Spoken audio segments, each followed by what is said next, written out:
name is Jerry Laktonen. I'm from Larsen Bay on Kodiak.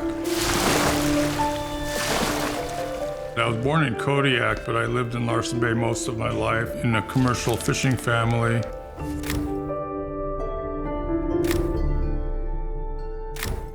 I think when I was around 5 or 7 or something like that, we moved to Kodiak. And I kind of had a shock moving from a village to a small town. It seemed to be a whole series of those my whole life. Alaska was shaken by the greatest earthquake ever recorded on the North American continent. We were living in that area when they had the big Alaska earthquake. Everybody was home getting ready for Good Friday dinner. All of a sudden everything broke loose and we all ran outside. It was shaking so bad we could hardly even stand up, and the trees were waving around like they were toothpicks or something. We were just kids, you know, and we jumped in the car and went up to the top of Pillar Mountain. My dad was a ham radio operator, and he was the kind of official radio man out of Kodiak because everything else got wiped out.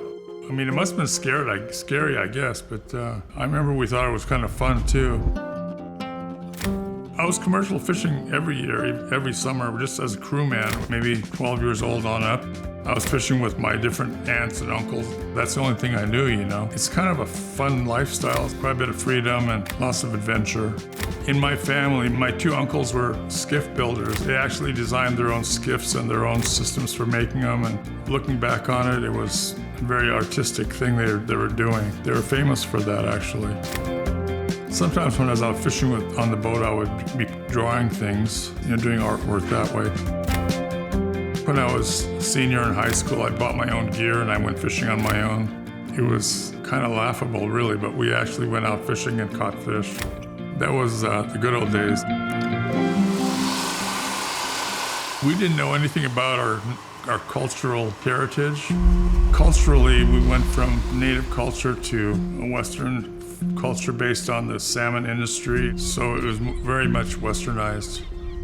It wasn't too far before my dad's generation when things were a lot different. He eventually got into the military and became westernized very, very fast. The cultural change was really very fast.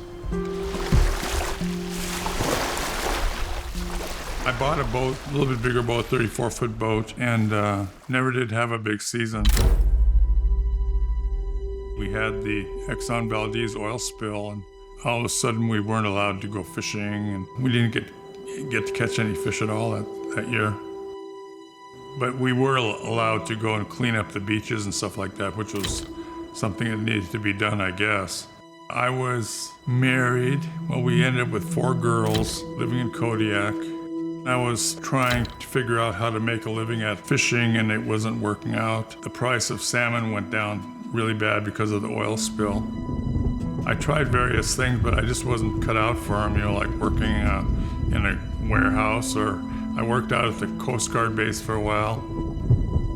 And I was trying to think of some other way to do it and keep a little bit of my own culture about me, you know. I think I read an article in the paper about a guy who was selling native artwork. It kind of caught my imagination a little bit.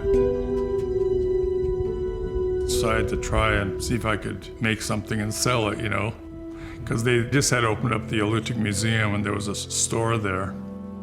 The Alutiiq Museum is a museum and culture center run by the Native community, and we've now been open for 30 years. I have served as the museum's executive director now for 10 years. Grand total, I've had about 20 years of service here at the Alutiiq Museum. Alutiiq art is really characterized by very detailed and precise line work. People spent an incredible amount of time making their objects beautiful and detailed. It was important in the culture to have beautiful things. I was pretty amazed by how much skill went into making everything. I didn't realize they did things in such a detail. If I was going to do this, I had to make a living doing it. So it had to be something that was something you could hold in your hand. Also, it needed to be traditional, so I had to figure out how to carve them. That's the sad part about the whole thing, is that there probably was people out there I could talk to, but I didn't know of any who knew about the old culture. We had 100 artists, then we had 50, then we had 20, and then there were just a few traditional artists, and then when they passed away, the knowledge passed with them. So I never did see any masks or paddles or anything like that until I started making them. And I learned about those through reading about them in books. I almost felt like it was a desperation move on my part. I was kind of pressed to get something going to make an income, you know. There was hardly anyone doing traditional Alutiiq arts at that time. There was a small handful of people that had done some research. There was a couple of contemporary Alutiiq artists. I was working one day a week, I think, at the Alutiiq Museum. I would make little things like a little paddle. And then I decided to get some to the Smithsonian gift shop. I sent some over there and they sold like crazy. So that's when I started to realize that, man, I'm onto something here, you know. When Jerry made this mask, it was intended to look aged, just like. And I think the fact that he did that deep research really helped him become more successful. He's been definitely one of the fathers of the modern Alutiiq art movement. Well, if you look at this one, I've always felt like I wanted to come back to my culture. There was a real need to build some kind of a pride in the culture for the kids that were growing up. It's almost like a miracle to me how I was able to start it and to succeed at it.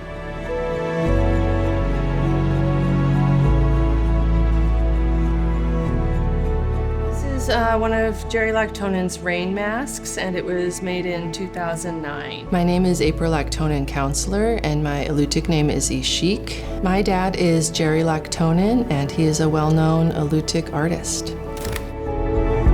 It's really a sense of pride knowing what he accomplished and knowing how lasting those accomplishments are going to be. And I can bring my daughters to the Kodiak Public Library to see his giant compass rose.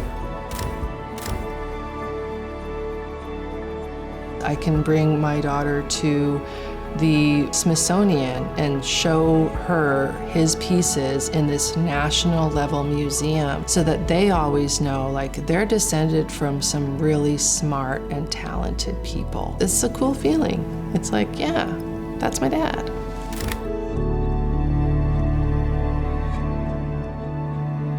I think it kind of like made me realize that a lot of the skills I had were from my dad and from my uncles and stuff like that, and just the whole culture. And we were all kind of like a continuation of something from the past. It had to be from the Alutiiq people, you know.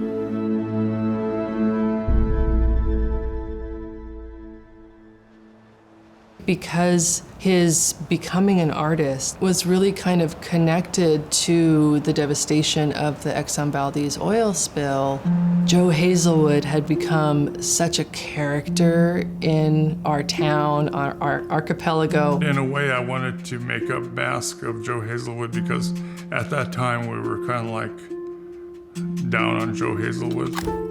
You know, for my dad, as a fisherman his whole life, this character of Joe Hazelwood, this guy that accidentally caused this thing that affected so many Alaskans. I think that was his inspiration to make the Joe Hazelwood. And when I made it, I looked at the forehead of it, and it looked like Joe Hazelwood's forehead. But also when I analyzed it and looked at it, there was so many features of it that were symbolic of the oil spill. And it was also one of those moments when he started to fully create his own style of art. It was still embedded in that traditional forms, but it wasn't something that had ever been created before. And there was a lot of public interest in that mask when it came out because they're like, oh, you know, Joe Hazelwood, you know. Even other people saw the irony of it, of having Joe Hazelwood's head on your wall. I don't feel that way anymore.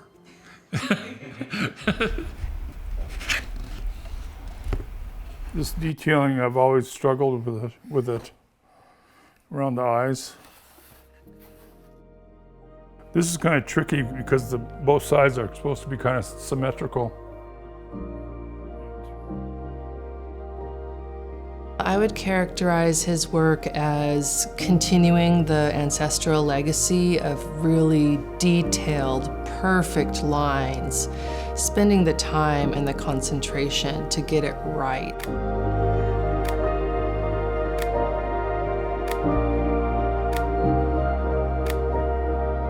A lot of his pieces have this sort of inherent humor to them. An example is his Dunkirk mask, the one that looks like a basketball.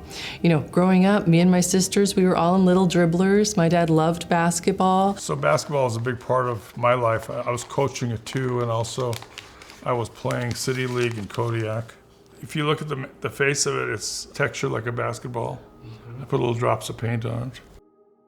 But I always thought that was a really unique piece because it brought something that the modern Native community finds really important and compelling.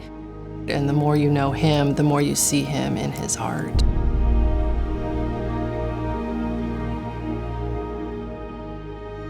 I don't know if you really notice it that much, but I've got this one mask called the Alutiiq Superhero.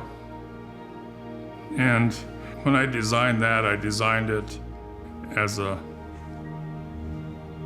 mask of me.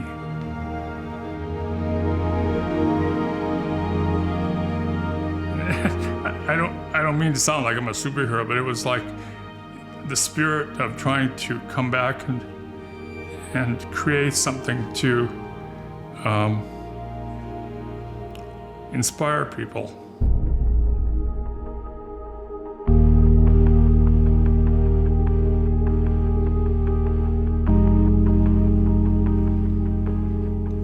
I don't know if it did or not. I don't know if it did.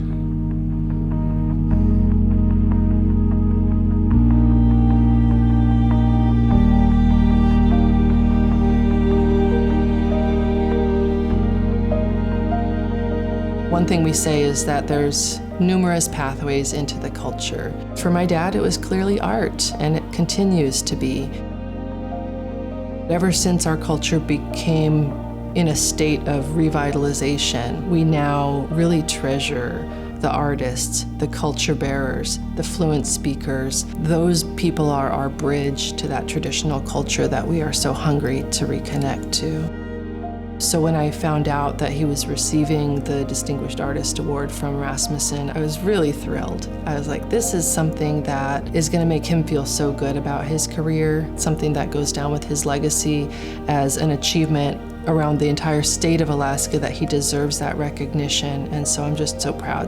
So it's incredible all this stuff has happened to me. It's kind of a miracle, really. Not everything in my career has worked out totally perfect, but this is one thing that's really puts the crown on top of it all. And I feel like if I could do it, I think anybody can do it who wants to, you know?